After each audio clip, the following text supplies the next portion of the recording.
All right. So, hi everyone. Welcome to this morning's webinar on identifying fake science. My name's Bree. I'm the Health Promotion Coordinator at Arthritis Queensland, and presenting with me today is the beautiful Jess. She's our Health Promotion Manager for Arthritis Queensland and New South Wales as well.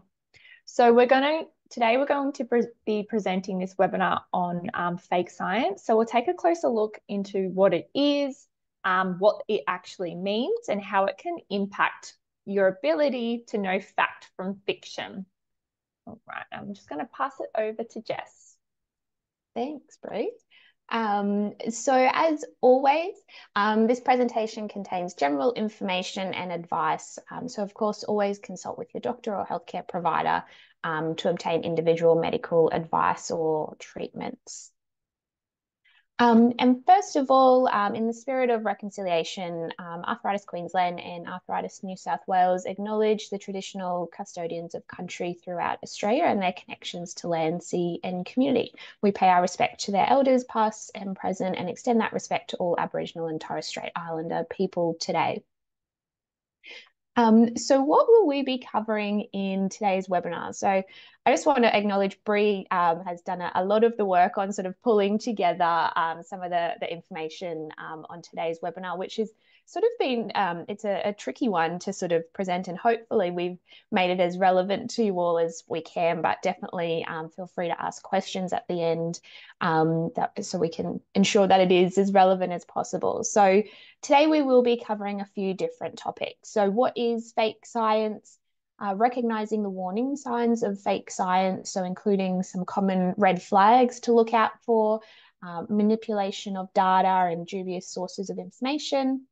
We'll hopefully gain insights into why people are drawn to fake science, and gain knowledge about the hierarchy of reliable resources and how we can critically evaluate scientific information to help us make informed decisions and avoid falling for fake science, which can be really tricky to identify sometimes.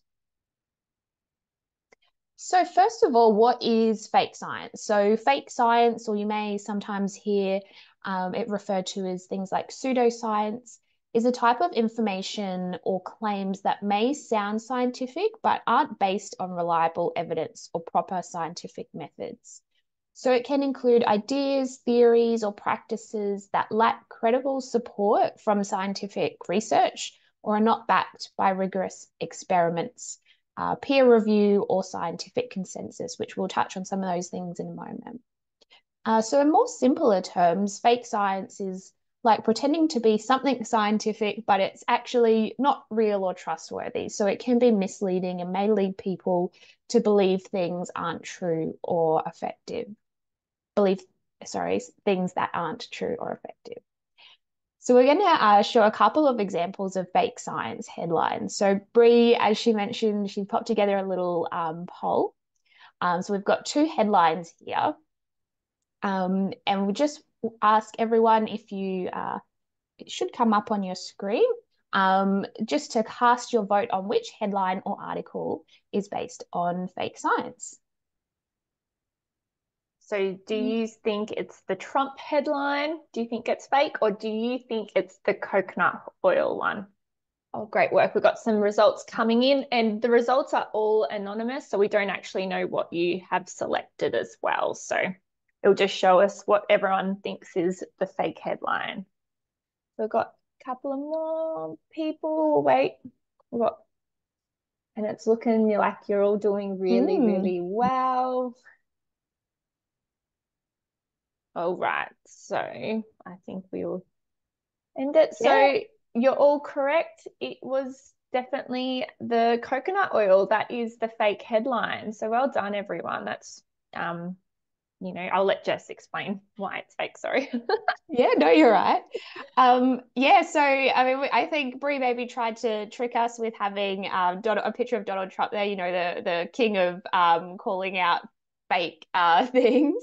But yes, the coconut headline was the fake one there. So, well, based on sort of, I guess, fake or untrue information. But certainly, I think for a lot of people, it probably grabs their attention. and makes them want to read more about it and perhaps believe that it's something that's true.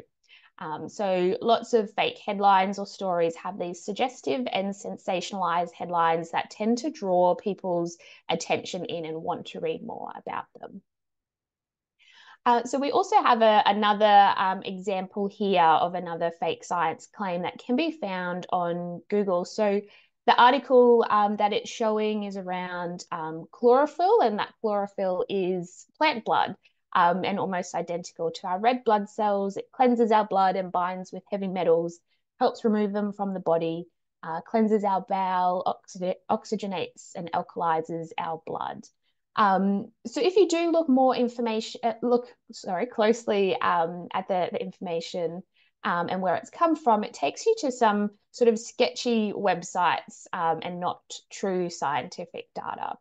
So it can be really difficult sometimes to identify whether the information you read on Google is true and coming from legitimate sources. So we've come up with some, I guess, warning signs that will take you through on what to look for when reading science and news online.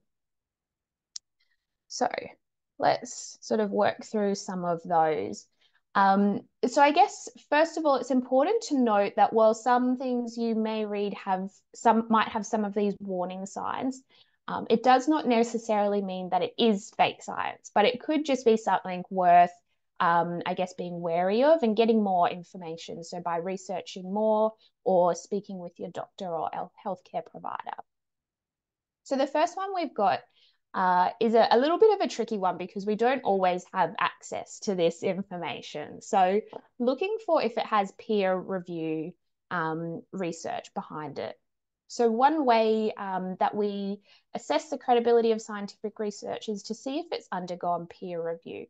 So this involves independent experts in the field evaluating the study's methods, results, conclusions before it's published, and it provides an additional layer of scrutiny and helps weed out I guess, poorly conducted or biased research. Unfortunately, most of us don't have access to peer review research, and we also aren't trained in how to evaluate it, which can be quite difficult in sort of, reading a piece of research and understanding if it's applicable to what we're looking for, if it's applicable to us. But I guess the key thing here is it's important to understand that evidence-based interventions often go through many steps of research and science processes before being approved for use. So if you're unsure if there is sort of peer review research supporting something, it's something to be wary of. The next one is being aware of anecdotal evidence. So fake science may often rely heavily on anecdotal evidence. And by this, we mean, personal testimonials or individual case studies to support claims. We know that they can be very compelling, and therefore they're a good way to convince people to try something or to use something. And while a testimonial or case study may very well sometimes be true and may actually be, someone's real experience, they're not necessarily reliable because they can be subjective and may be influenced by various factors like placebo effects or biases. So when looking for what research has been done on something, it's good to look for studies that rely on large sample sizes and rigorous scientific methods. With that being said, it's also important to note that not all testimonials are bad, and there are a lot of great services and programs that use them in their marketing. But I guess it's about recognizing misleading or subjective anecdotal evidence. So, when you see articles or papers that have anecdotal evidence of, someone saying I lost, 20 kilograms or I don't have pain anymore since using this product, that can be a red flag and something to be wary of, particularly if it's sort of not supported by research done on larger cohorts of people as well. And the reason being is that we're all physiologically different and may react differently to different interventions or treatments. So we can't rely on just knowing, how a treatment has helped just one or two people. The third warning sign is looking for claims that are too good to be true. So being aware of studies making sensational claims that seem too good to be true, as they're probably not real or have been exaggerated. So this could include things, again, like weight loss. It's something we see a lot of fake science around weight loss or curing pain, or complete cure of conditions.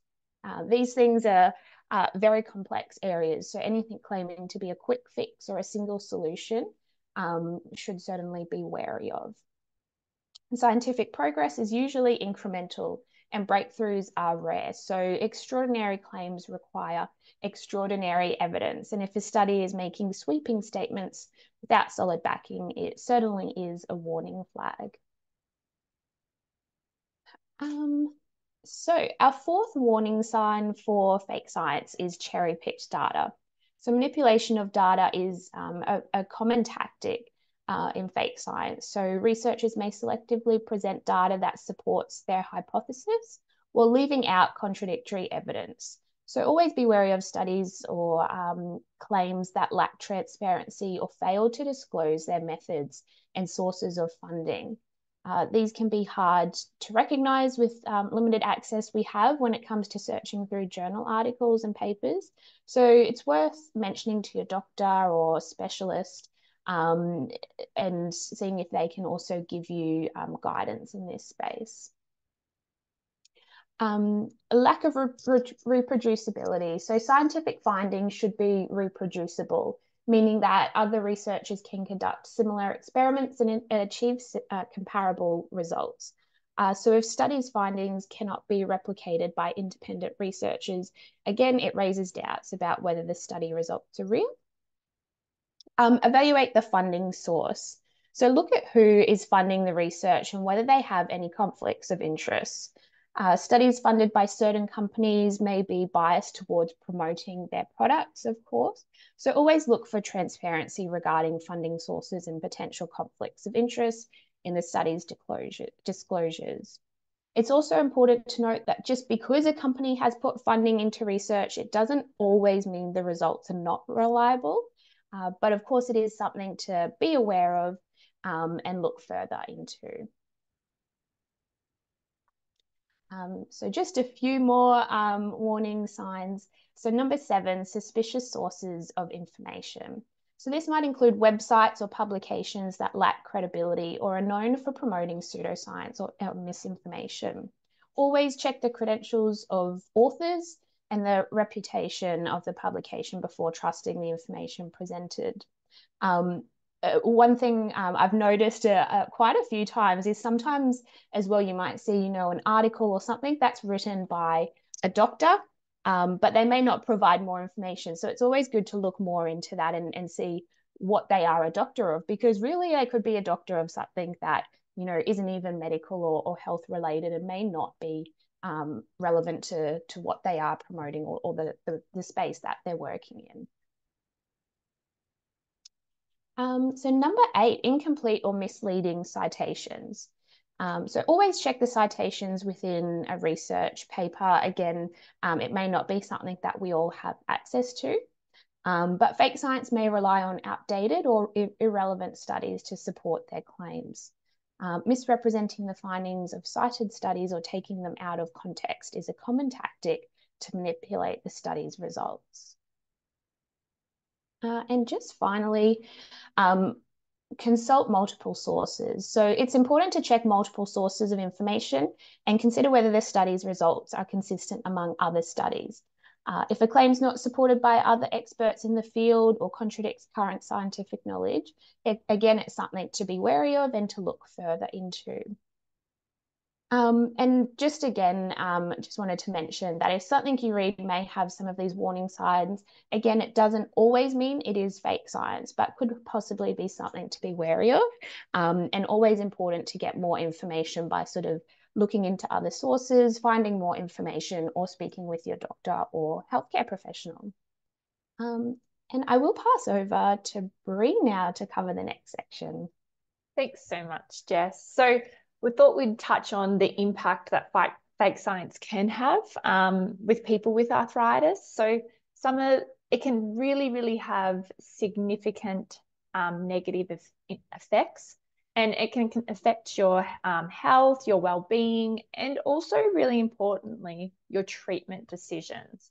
So the first one we're going to touch on is it may inhibit or delay or result in ineffective treatment options. So you may come across misinformation that promotes unproven or ineffective treatments. So if you rely on these fake remedies instead of evidence-based medical interventions, you may experience delays in seeking proper treatment or fail to manage your condition effectively.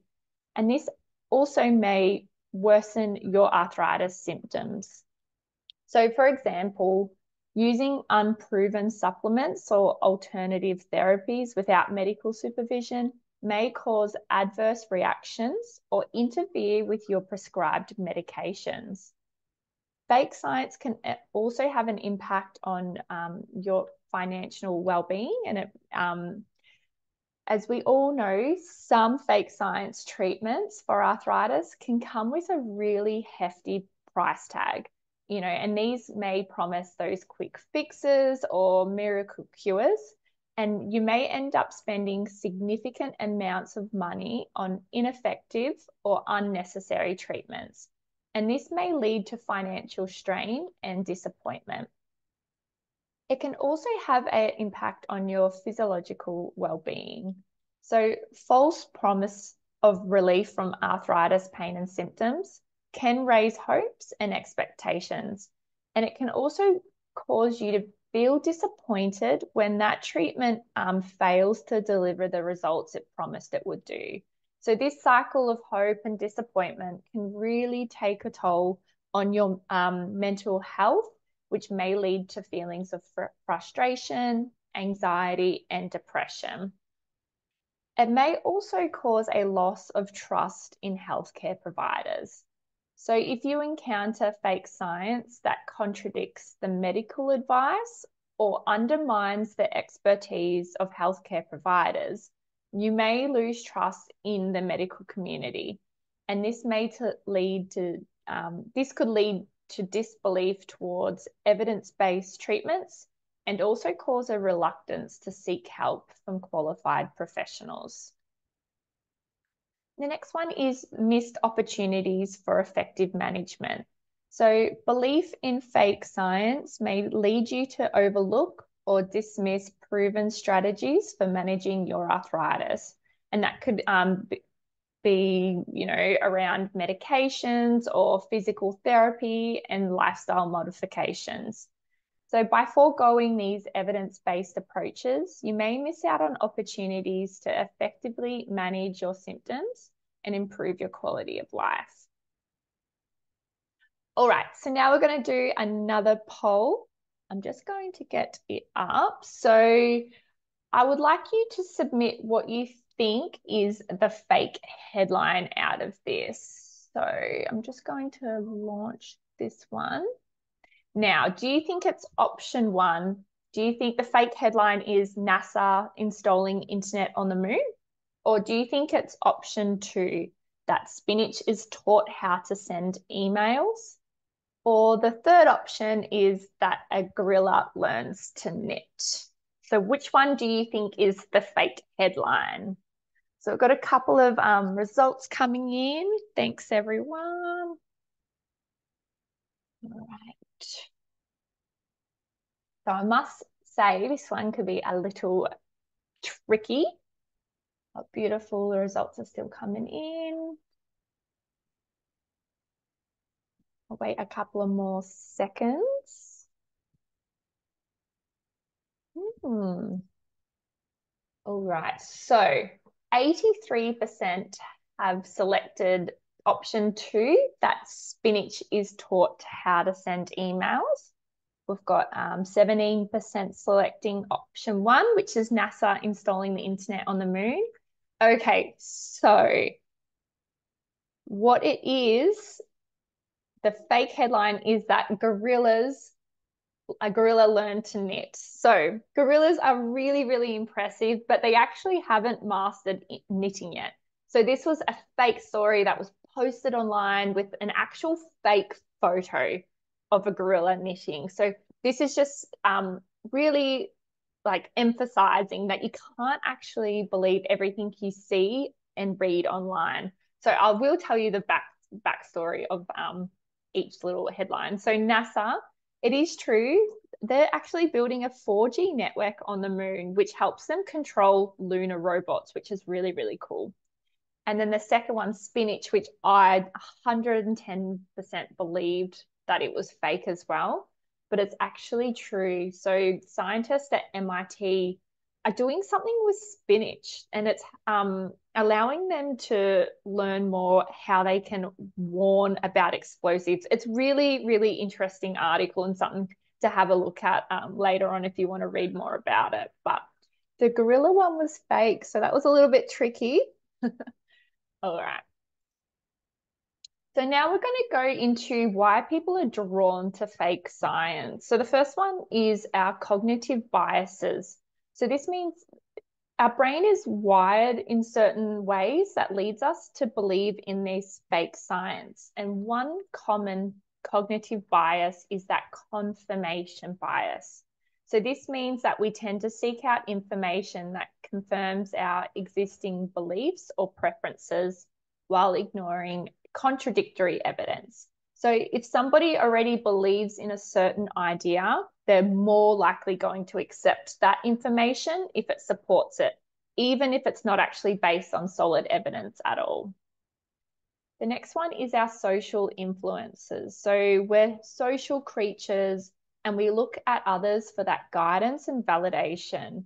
So social influence plays a really significant role in why we're drawn to fake science. So for example, if our friends or family members or influential figures promote a particular belief or idea, we're more inclined to accept it as true, even if it lacks scientific validity.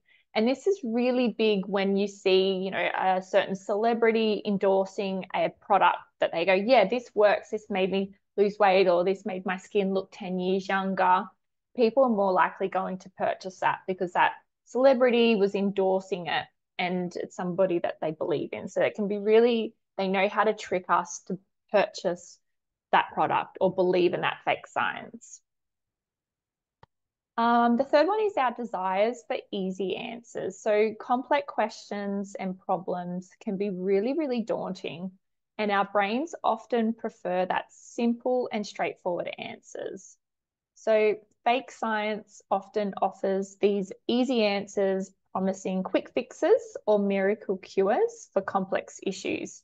So the appeal of simple and convenient answers can be really, really appealing, and it leads people to overlook that critical thinking and suspicion in favor of that immediate solution. The fourth one is emotional appeal. So fake science frequently relies on emotional appeal to capture people's attention and gather support. So messages that induce fear or hope or excitement can be really persuasive, and it taps into our emotions and it makes us stop critically evaluating it. So we are definitely more likely to believe in fake science if it has that promise from relief from pain, or it taps into our deeply held fears or desires. The next one is our lack of scientific literacy. So being able to understand scientific concepts and methods can be really quite challenging, and not everybody has that same level of scientific literacy. So people who can be less familiar with how science works or maybe more susceptible to believing that fake science, as they don't have the knowledge or skills to critically evaluate that information presented to them. Fake science knows this and it can exploit this lack of understanding, and then it can present itself as credible when it's actually not at all. The next one is our trust in authority figures. So we do place a lot of trust in those authority figures, like we should, you know, and this could be doctors, scientists, or experts in that particular field. However, fake science can really exploit this trust by misrepresenting or cherry picking, which Jess talked about, how they can grab certain bits of data and manipulate it to seem like it's credible when it's not. And it can do that by saying this information is correct when it supports its claims when it probably doesn't at all. So we're more likely to believe in that fake science if it appears it's come from trusted sources, even if those sources are being completely misrepresented or taken out of context. Now, I'm going to pass it over to you all. If you want to chat, put it your answer in the chat box, or feel free to take yourself off mute. Have you come across fake science or misinformation? And if you have, was it something that grabbed your attention, or, that sensational headline?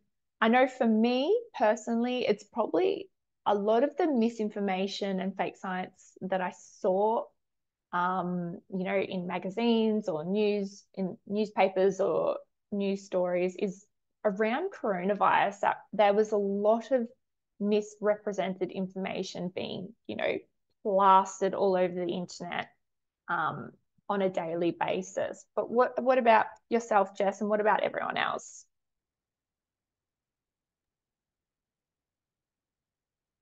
Yeah, I mean, I'd agree with the coronavirus. There was certainly a lot of information coming up all the time. And I guess it probably, like you mentioned, some of those, the emotional aspect, the way that we're drawn to that information, I think they definitely played on that.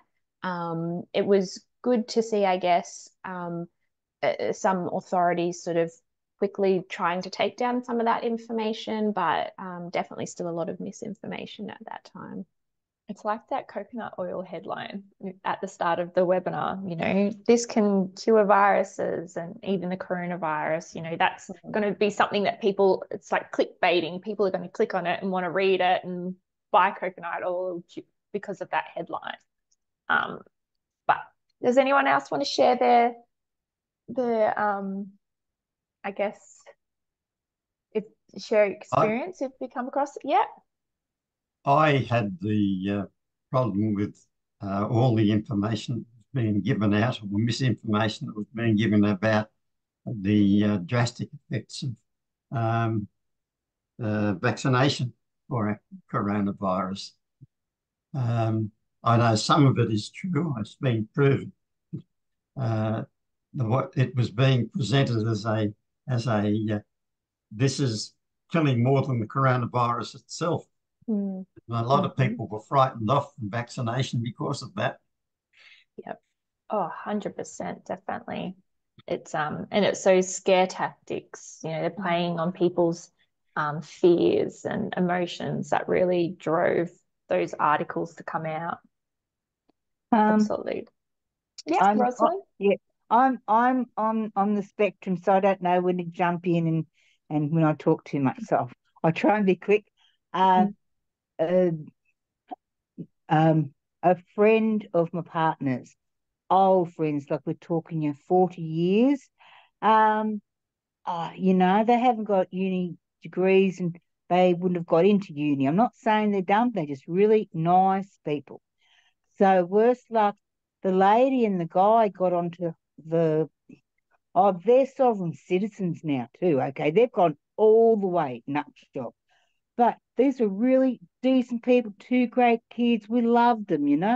And then suddenly it started, this doctor said, so my bloke, he investigates stuff. He's really into all that. And this doctor was a doctor of literacy or something.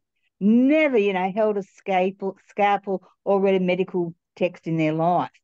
So he very politely checked it with me, messaged back and said, hey, Dee, this isn't actually a real medical doctor, but if you can come up with someone that is, I'm more than willing to listen.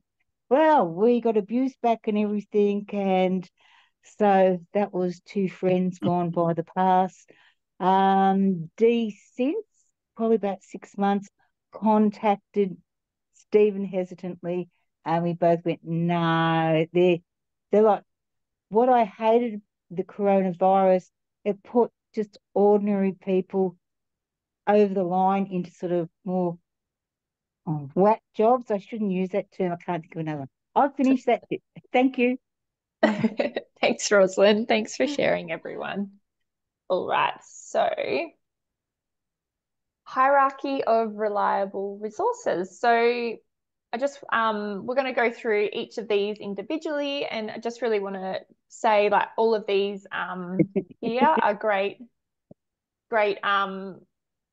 places to go to get the reliable resources as well. So the first one that we're going to discuss is peer-reviewed journals. So they're like the gold standard in science. Jess mentioned them earlier. You know, the published research papers and that have been checked by other experts in the field to make sure that they're really accurate and trustworthy. And it just helps ensure that that research is credible and reliable.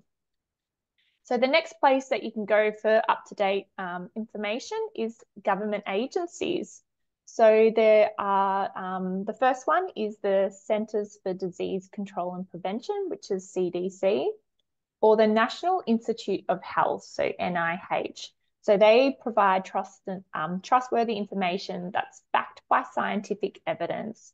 They're dedicated to public health and have experts who review and approve that information they release. So they actually collect and share information about important topics like health, safety, and the environment as well.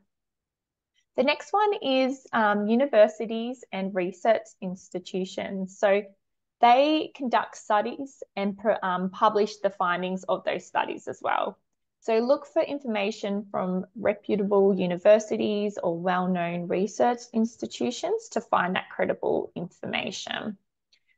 The next one is our medical associations. So there is an Australian one, which is the Australian Medical Association, and then you've got the American version or the British version. So they represent medical professionals in the field, and they provide reliable information based on the latest research and guidelines in the medical field. So they can provide reliable information on topics like disease prevention, treatment options, and public health initiatives. And the next place that you can go to is science-based websites and publications. So